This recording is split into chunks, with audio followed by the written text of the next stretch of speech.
ही office में जुड़े के बा, धनी जहाजिया से उड़े के बा। अरे कहाँ से प्लान बना देनी? जाता नहीं विदेश कमाए। आज ही ऑफिस में जुड़े के बा, धनी जहाजिया से उड़े के बा।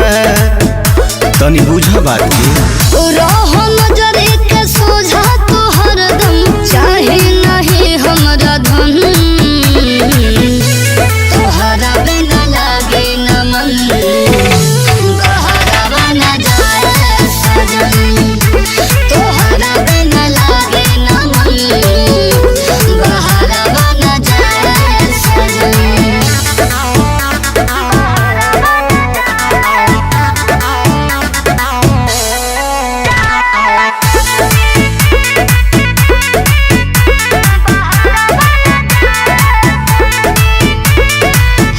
दुल्हन के बनाए कभी रहे मत जाए बाला मजे, बहुत तड़पब सच कहिले से जिया मजे।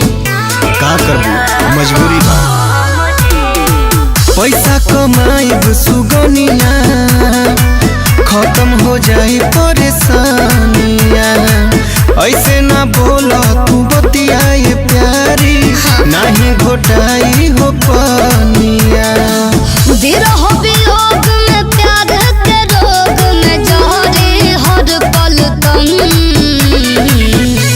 तोहरा बिना लागे न मन, गहरा न जाए सजन, तोहरा बिना लागे न मन, गहरा न जाए सजन।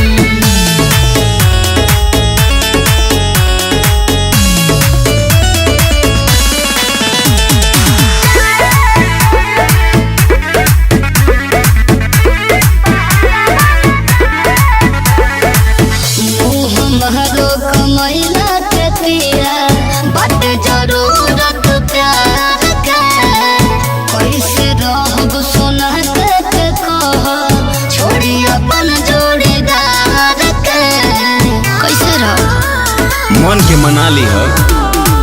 बाटे बाबू मजबूरी, काम पड़ल बा जरूरी। हमरो ना दिलवा करेला झूठ बोलता रहे के तोहरा से दूरी। जइबो